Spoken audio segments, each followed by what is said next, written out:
Eu queria que vocês abrissem comigo no Evangelho de Mateus, capítulo 5, os versos 33 a 37.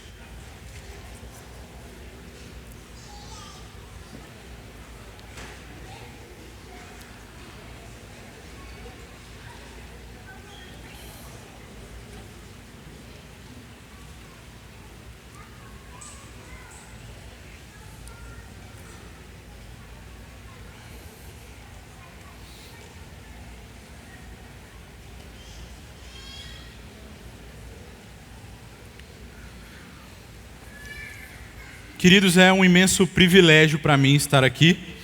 Aqueles que não me conhecem, meu nome é Ian, mas hoje eu sou mais conhecido como marido da Carolzinha, e está tudo bem, não tem problema. E eu queria começar com uma pergunta. Como normalmente é a manhã de vocês?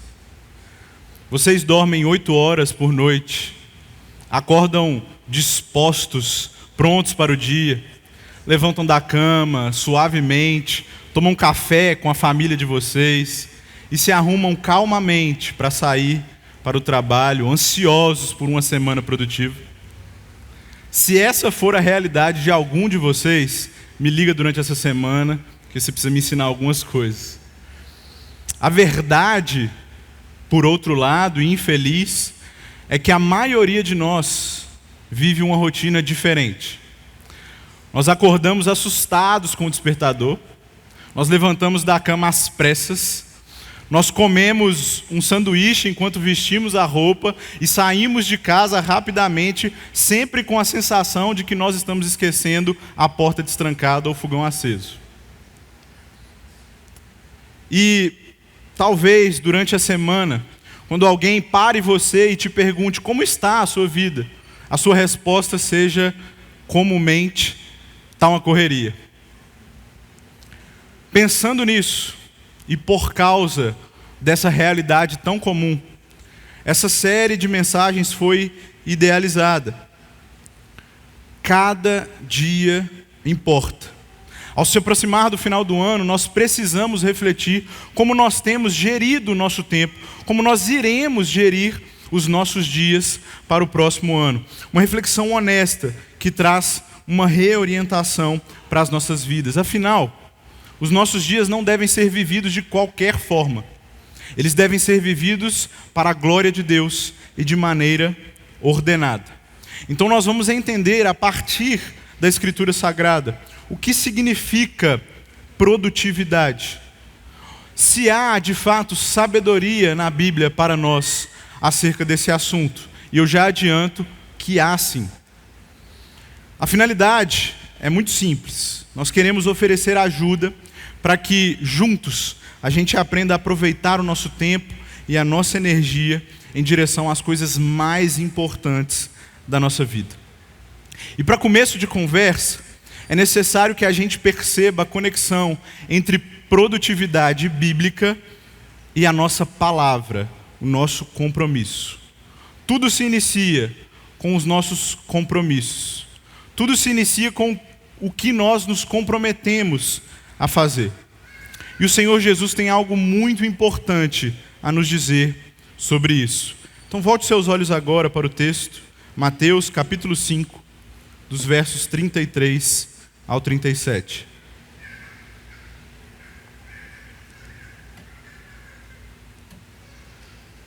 O texto sagrado diz: vocês também ouviram o que foi dito aos seus antepassados: não jure falsamente, mas cumpra os juramentos que você fez diante do Senhor.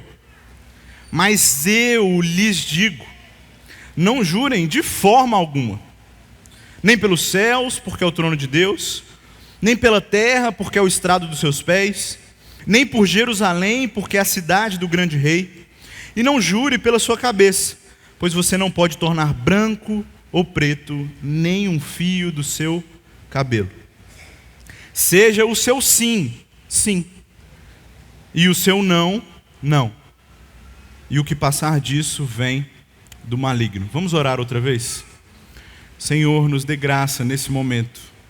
Nos ajude a compreender a Tua palavra e que o Teu Espírito Santo aplique-o em nossas vidas. Em humildade, eu e meus irmãos pedimos ao Senhor, nos ensine, nos instrua, nos exorte, nos console essa manhã. Nós precisamos da Tua presença e nós confiamos que o Senhor está aqui conosco. Em nome de Jesus. Amém. Não há melhor modo de começar uma série de mensagens do que com a melhor série de mensagens de todos os tempos, a saber, o Sermão do Monte.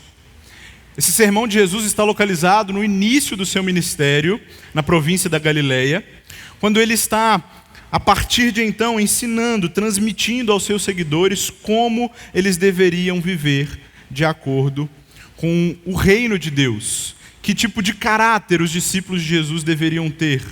Qual é o tipo de seguidor de Jesus? Como ele deve se comportar? Então Jesus introduz esse sermão falando sobre as famosas bem-aventuranças e explica o que é ser sal da terra e luz do mundo. Depois, Jesus esclarece que ele não veio para abolir a lei, mas para cumpri-la. Os seguidores de Jesus, os verdadeiros seguidores, deveriam ter um padrão moral, um padrão de justiça conformado à lei. Mas para isso, eles não deveriam olhar para os fariseus ou para os escribas. Afinal de contas, estes e aqueles tinham muito mais interesse no que era exterior, na aparência e na literalidade, muitas vezes distorcida, da lei. A exigência de Jesus, portanto, é de uma justiça superior à dos fariseus e escribas. E para mostrar isso, entre os versos 21 e 47 do texto de Mateus, Jesus estabelece 6 antíteses, ou 6 opostos. De um lado, ele aponta a compreensão errada dos religiosos, com a afirmação, vocês ouviram o que foi dito. Do outro lado, ele mostra a verdadeira e correta interpretação da lei, dada pelo soberano intérprete e criador da lei, com a afirmação, mas eu lhes digo.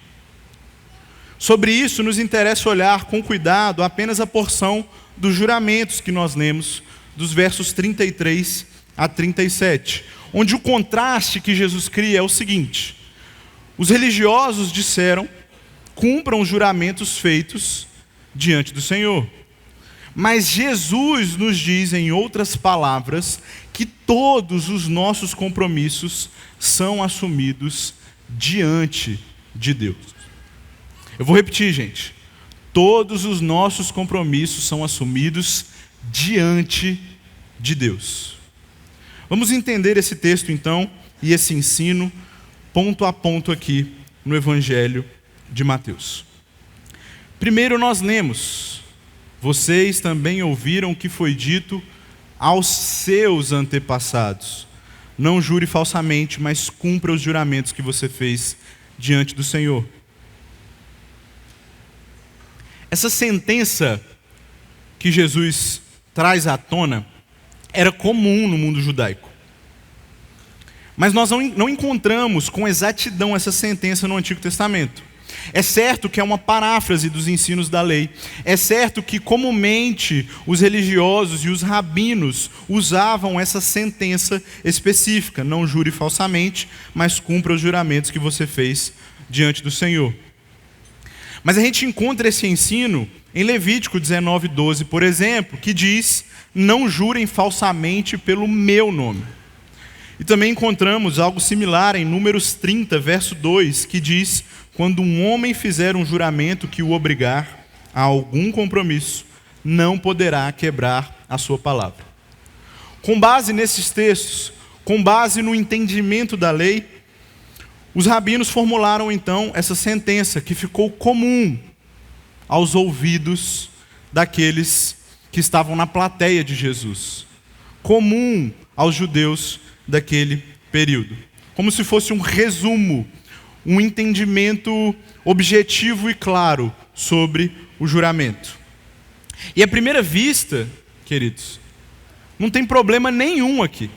De fato, nós precisamos cumprir o que nós juramos. E de fato, não cabe ao povo de Deus jurar falsamente.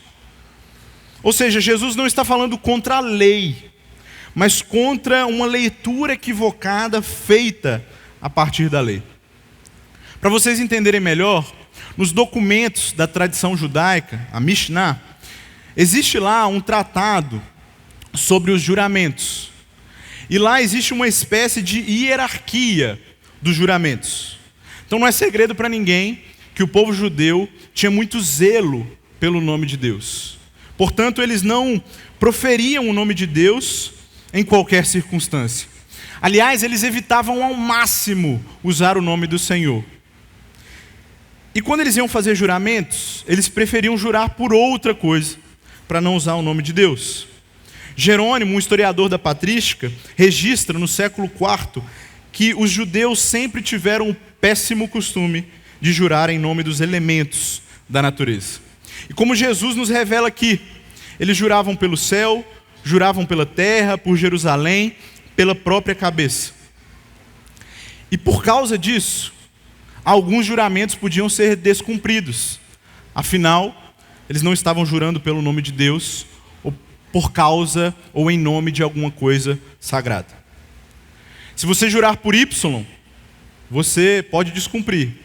Mas se jurar por X, você precisa cumprir. Essa era a ideia na mente daqueles religiosos. Eu me lembro, quando eu me converti, há 12 anos atrás, e toda vez que eu falava eu juro, ou eu juro por Deus, me corrigiam. Até que um dia, o líder da célula onde eu me converti, disse o seguinte: meu irmão, não pode jurar, Jesus disse que não pode, então fala assim, eu prometo. Ou então, se você quer falar como um crente, diz assim, sim, sim, não, não. Em outras palavras, o que estava sendo me ensinado, erroneamente naquele momento, você só não pode falar a palavra, juro. Mas você pode dar um ar de confiança maior para o que você está dizendo. Você pode prometer, você pode dar esse ar de solenidade para o que você está dizendo. O que você não pode é dizer a palavra juro. Isso é exatamente o que aqueles religiosos faziam. É o legalismo, é se apegar à literalidade da lei, à vírgula exata, quando na verdade nós deveríamos olhar para o espírito da lei. Ou seja, Jesus, mais uma vez, não está condenando a lei. O que Jesus está fazendo, o seu repúdio está justamente nesse ensino medíocre dos religiosos. De tentar encontrar uma forma de burlar a moral, a ética do reino. Coisa que devemos assumir, queridos, nós fazemos vez por outra.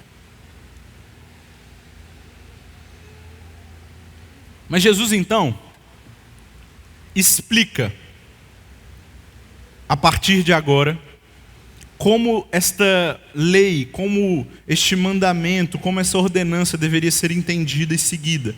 Então ele diz, vocês ouviram o que foi dito pelos antigos rabinos, mas eu lhes digo. Jesus não vai agora, gente, formular uma nova lei. Ele não vai inovar. Não. O que ele vai fazer é recuperar o entendimento legislativo, o entendimento correto. E ele vai dizer, não jurem de forma alguma, nem pelos céus, porque é o trono de Deus, nem pela terra, porque é o estrado dos seus pés, nem por Jerusalém, porque é a cidade do grande rei, e não jure pela sua cabeça, porque você não pode tornar branco ou preto nenhum fio do seu cabelo. Em resumo, não tem para onde correr. Qualquer coisa pelo qual nós podemos jurar está relacionado com o Senhor. Os céus é o trono dele, a terra é estrado dos seus pés, Jerusalém é a cidade do grande rei, e as nossas cabeças pertencem a ele. Ele nos governa. Não adianta, gente. Como diz o teólogo Don Carson, todo juramento implicitamente é feito em nome de Deus. E aí surge uma pergunta que talvez vocês estejam se fazendo. Afinal de contas, Jesus está proibindo os juramentos? Se a gente não pode jurar pelo céu, nem pela terra, nem por Jerusalém, nem pelas nossas próprias cabeças, então a gente não pode jurar por nada, correto? Não. Alguns grupos sectários e heréticos, como os Quakers, anabatistas e as Testemunhas de Jeová, entendem isso. Inclusive, eles se recusam até mesmo a fazer juramento no tribunal. Mas não é a correta interpretação do que Jesus está dizendo também. E para isso eu queria trazer o que o Dr. William Hendrickson fala ao comentar esse texto. Ora, foi com um juramento que Abrão confirmou suas promessas ao rei de Sodoma e Abimeleque, em Gênesis 14 e 21, respectivamente. Abraão igualmente exigiu que o seu servo jurasse, em Gênesis 24. O juramento é igualmente mencionado em conexão com Isaac, Jacó, José, com os príncipes da congregação, em Josué 9, com os filhos de Israel, em Juízes 21. E o próprio Deus faz juramentos, como podemos ver em Gênesis 22, Salmos 89, Jeremias 11, Lucas 1, entre outros textos. E se nós não estamos convencidos, foi o próprio Jesus que, sob juramento, declarou ser o Filho de Deus, em Mateus 26. Ou seja, olhando para a Escritura, haveria aqui uma contradição. Se de fato o juramento fosse proibido por Jesus, se de fato jurar por si só fosse pecaminoso, não é a lógica. Inclusive, em acordo com o ensino bíblico, a nossa confissão de fé, no capítulo 22, sobre os juramentos legais e votos, estabelece o seguinte: o juramento deve ser prestado conforme o sentido claro e óbvio das palavras, sendo prestado com referência a qualquer coisa não pecaminosa e obriga ao cumprimento. Toda a fé cristã, queridos, para fazer um apanhado aqui, na verdade, está alicerçada no princípio bíblico da aliança. Nós sabemos disso, e alianças não se fazem sem juramentos. Então, para finalizar, Jesus não está proibindo o juramento de qualquer forma. Na verdade, talvez seria até mais simples se fosse assim. Só exterior, só uma palavra. Mas é mais profundo. O que na verdade Jesus está dizendo aqui é que a verdade deve ser protegida. O compromisso feito deve ser executado. A questão não é o juramento, mas o cumprimento, a integridade e a fidelidade. Agostinho está certo quando afirma que o Senhor não quis que nos expuséssemos ao juramento falso, mas longe dele proibir que nós jurássemos. Tem ocasiões, queridos, que é importante, imperioso que a gente use o juramento, como no tribunal, por exemplo, chamando ao Senhor como nossa testemunha. Tem momentos que precisamos fazer votos e promessas, como no casamento, ou como quando nós estamos sendo batizados e recebidos no corpo de Cristo. Momentos solenes como esses merecem sim que o juramento seja invocado. O que nós precisamos entender, por outro lado, é que Jesus e a lei está protegendo alguma coisa e promovendo outra coisa. O que a lei está protegendo é o caos que a mentira traz. Está nos protegendo da falta de confiança, do engano, da desonestidade, do falso testemunho. O que a lei está promovendo é a verdade, a confiança, a honestidade e o compromisso. Tem uma história que contam sobre Tomás de Aquino, que ele tinha um amigo monge também. E aí um dia esse amigo dele, querendo fazer uma brincadeira com ele, chamou Tomás e falou assim: Tomás, vem ver, tem um boi voando no céu. Tomás de Aquino foi olhando para cima, procurando o boi, e o amigo dele começou a rir. Falou: meu irmão, você, parafraseando aqui a linguagem do amigo, você lê tantos livros que você realmente acreditou que um boi estivesse voando. E Tomás de Aquino respondeu: eu prefiro acreditar que tem um boi voando do que um cristão mentindo. Essa deve ser a nossa leitura para com o que Deus está dizendo aqui em sua palavra. E aí Jesus finaliza mostrando e aplicando a sua interpretação no verso 37, mirando o que deve estar por trás de cada palavra pronunciada por ele antes, quando ele diz: seja o seu sim, sim, e seja o seu não, não. Porque o que passar disso vem do maligno. O ponto do texto, gente, é muito simples. A verdade evangélica não precisa de juramentos. Por mais que por vezes a gente possa e deva fazê-los, toda palavra fiel de um crente é, em certo sentido, um juramento. E até aí tudo bem. Vocês podem estar se perguntando: beleza, legal, mas o que isso tem a ver com produtividade? E eu preciso dizer tudo. Absolutamente tudo. Se nós estamos com muitas atividades, se estamos com coisas acumuladas na nossa vida, houve um princípio, houve um juramento, houve um compromisso, houve um sim em primeiro lugar. E aí é que está o problema. Eu me lembro de um filme chamado O Mentiroso. Era comum passar na sessão da tarde, então muitos aqui devem ter assistido. Nele, Jim Carrey interpreta um advogado bem-sucedido, mas que mente compulsivamente.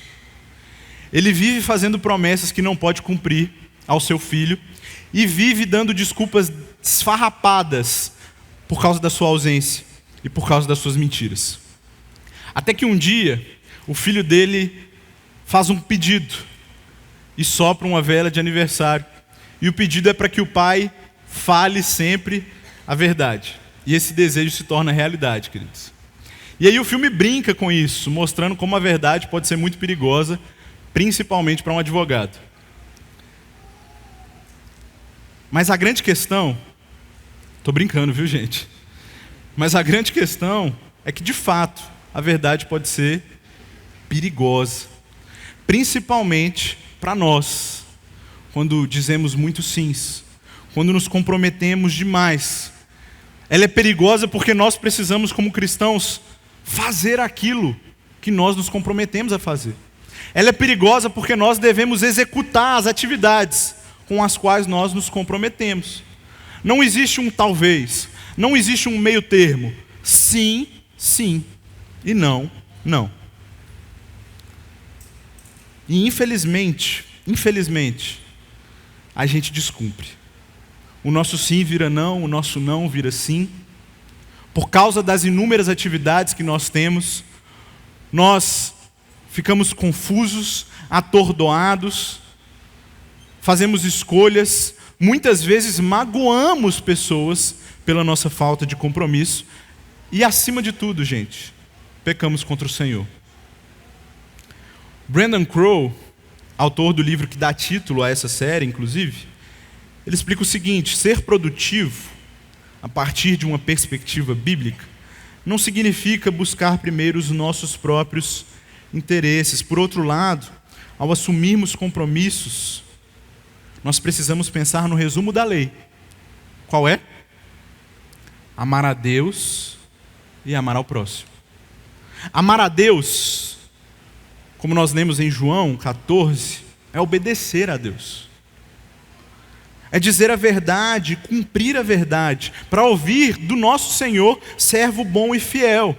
É o compromisso da nossa palavra com a verdade que vem do Espírito da verdade. Esse é o nosso primeiro compromisso com o Senhor. E amar ao próximo, por sua vez, é servir ao próximo, como bom mordomo dos dons de Deus. Então, gente, se você é um gerente, deve ser um bom gerente. Amar ao próximo significa administrar o seu tempo e o tempo das pessoas que estão sob a sua direção. Significa amar os seus clientes. E significa trabalhar com zelo pela sua companhia. Se você é um estudante, você deve honrar os prazos que você tem na entrega dos seus trabalhos. Honrar os seus pais que investem tanto em você, no seu estudo. E honrar aqueles que um dia se submeterão aos privilégios e aos desfrutos do seu trabalho. Se você é um pai ou uma mãe, deve amar os seus filhos, dando a eles tempo, paciência, amor, cuidado, não deixando-os de lado por outras atividades aparentemente mais importantes para você. Se você é um líder de pequeno grupo, deve ser responsável com isso, sabendo dizer sim quando seus liderados precisarem de você e sabendo exortá-los na hora apropriada. Se marcamos um encontro, a gente precisa ir. Se a gente pega dinheiro emprestado, nós precisamos pagar. Se nós prometemos alguma coisa às nossas esposas, devemos realizar imediatamente. E aí só as mulheres dizem amém agora. Pelo menos. A questão, gente, é que a gente precisa ter muito cuidado. Muito cuidado com os compromissos que nós fazemos. Como dito antes, é matéria de integridade, envolve fidelidade. Fidelidade para com Deus e fidelidade para com os outros. O céu é o trono de Deus, a terra o estrado dos seus pés. O casamento é a expressão visível da relação trinitária. O trabalho tem relação com ser imagem de Deus. O descanso é um reflexo do Shabá instituído pelo Senhor. Todos esses compromissos que nós fazemos, seja com alguma coisa, seja com alguém, nós estamos nos comprometendo com o próprio Deus. E precisamos cumprir. Ponto. E se por um lado nós devemos cumprir o que nós dizemos, por outro lado a gente deve ter cuidado com o que nós dizemos que vamos cumprir. E aí eu cito um outro filme, também do Jim Carrey, mais recente, chamado Sim, Senhor. Nesse filme ele não é um personagem mentiroso, mas ele é um homem completamente ranzinza, que diz não para tudo. Ele prefere o ócio do que realizar qualquer atividade para a qual ele é chamado. Só que ele faz um curso de autoajuda, e aí está um perigo nos cursos de autoajuda, tá, gente? Cuidado. E nesse curso ele aprende que ele deve dizer sim a tudo. E no início, a qualidade de vida dele melhora. Ele desfruta de novas experiências, ele se torna mais sociável, ele se percebe como mais útil para as outras pessoas. O problema é que sim atrás de sim vai tornando a vida dele um caos. Ele começa a se sentir em maus lençóis pela dificuldade de cumprir todos os compromissos que ele faz. E guardadas as devidas proporções, muitas vezes esse é o nosso caso. A gente quer dizer sim para tudo, com um enorme desejo de agradar a todo mundo. A gente fala sim quando somos chamados para um evento. Às vezes dizemos sim para 2 atividades no mesmo dia, e eu assumo que já fiz isso algumas vezes. Você não consegue dar uma atenção específica para alguém que precisa naquele momento. Você também não consegue realizar as suas atividades direito. Não consegue fazer o que precisa no seu trabalho por causa de tantas atividades que você acabou assumindo. E aí o tempo que nós temos para desfrutar da nossa família é minimizado. Nossa responsabilidade com metas e prazos no nosso trabalho vai sendo consumido. Os nossos relacionamentos ficam rasos, porque a gente não consegue se aprofundar. E aí no meio disso a gente ainda quer aprender um novo instrumento, fazer um novo hobby, começar o ano com um novo projeto pessoal. Gente, simplesmente não dá. Não dá. O Senhor nos fez finitos e limitados. A gente precisa escolher o que a gente vai realmente se comprometer a fazer. E também saber escolher para aquilo que a gente vai ter que dizer não. E não é pecado dizer não. Não tem problema.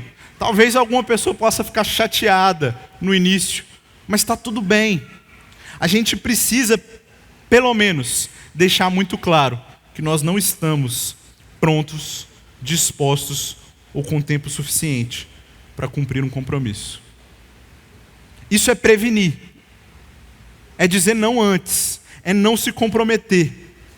Como diz o sábio em Eclesiastes, é melhor não dizer nada do que fazer uma promessa e não cumprir. Esse malabarismo que a gente faz com todas as atividades da nossa vida, uma hora vai dar problema. A gente não vai conseguir segurar todas as bolas, elas vão cair e algumas delas podem quebrar. Mas talvez você já esteja em um outro estágio. Talvez você já fez muitos compromissos.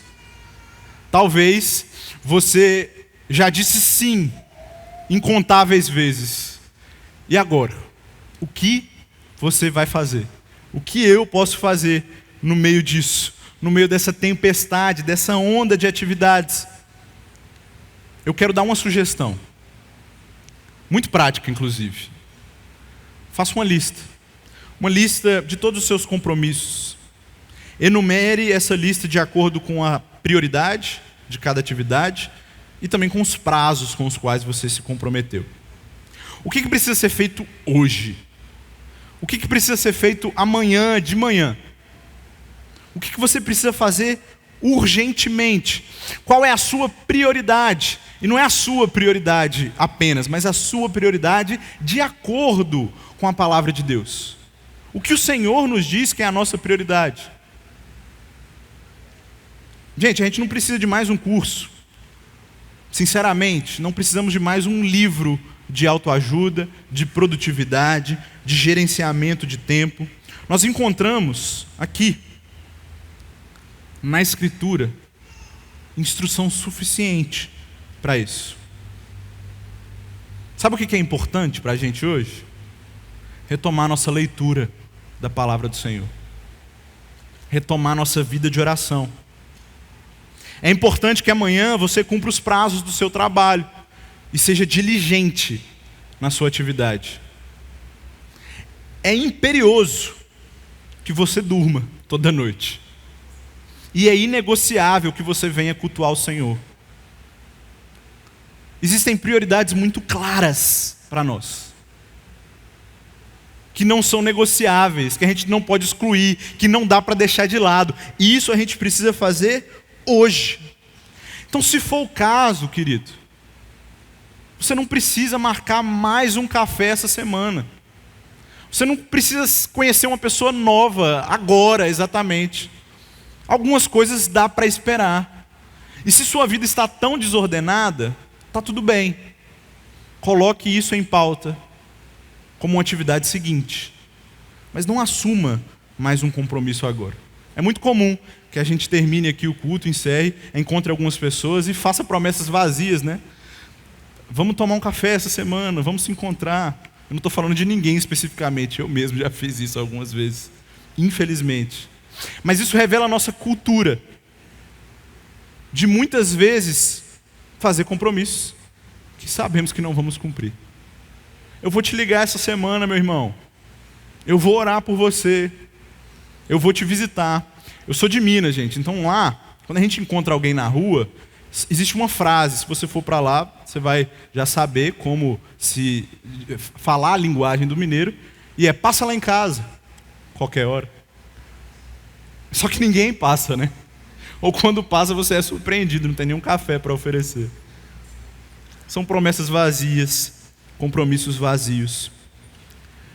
Então a gente precisa se comprometer e cumprir, entendendo nossas prioridades, não fazendo novos compromissos.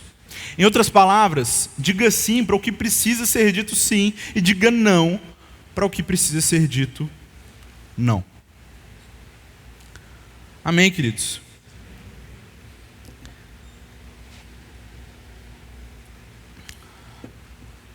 Essa correria que a gente fala viver, que a gente diz viver, não faz bem para nós.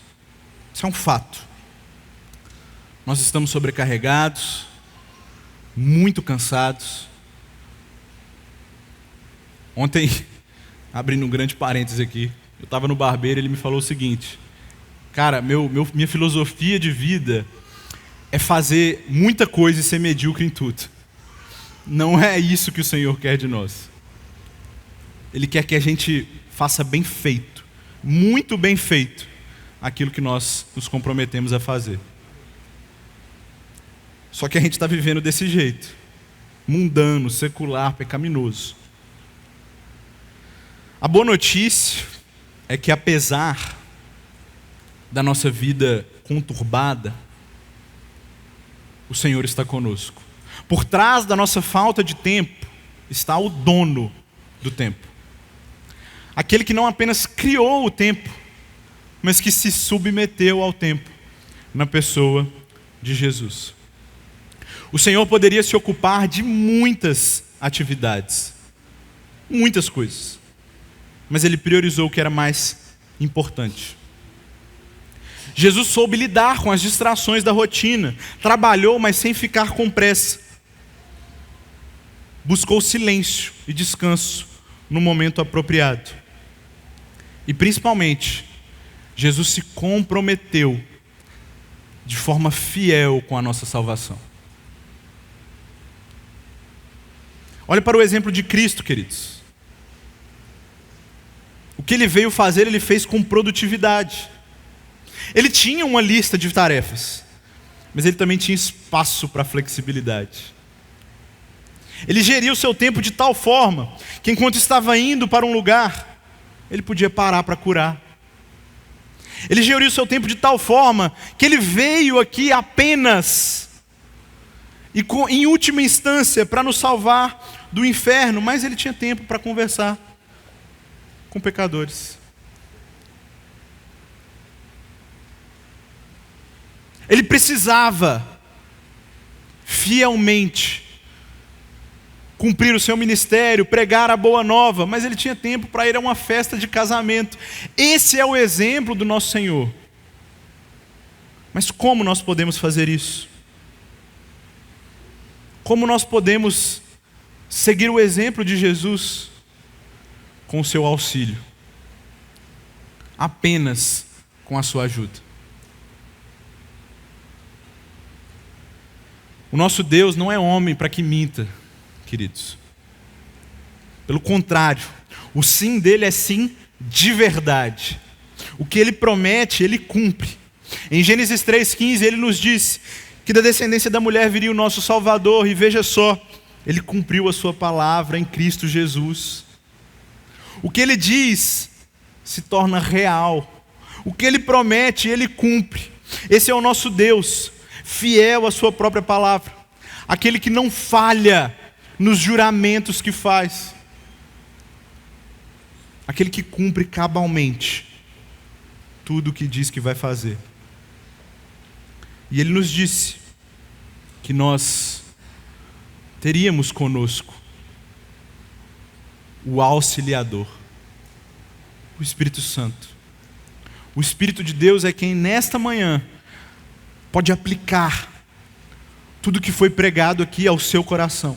O Espírito de Deus é quem pode dar forças para você lutar contra as tentações de dizer muitos sims, de assumir compromissos que não pode cumprir. O Espírito de Deus é quem vai nos dar capacitação para executar todas as nossas tarefas. Não é um coach, com todo respeito a essa profissão. Não é mais um livro sobre produtividade, apesar de nós estarmos olhando para o que a Escritura nos diz sobre isso. É o Espírito de Deus que vai reorganizar a sua vida. A terra era sem forma e vazia, o Espírito de Deus parava sobre as águas, as coisas foram ordenadas. Da mesma forma, na nossa vida, o Senhor também pode reorganizar e ordenar todas as coisas. Então eu queria convidar vocês, queridos, a baixar a cabeça e orar nesse momento, pedindo o auxílio dEle para que a gente possa cumprir os nossos compromissos.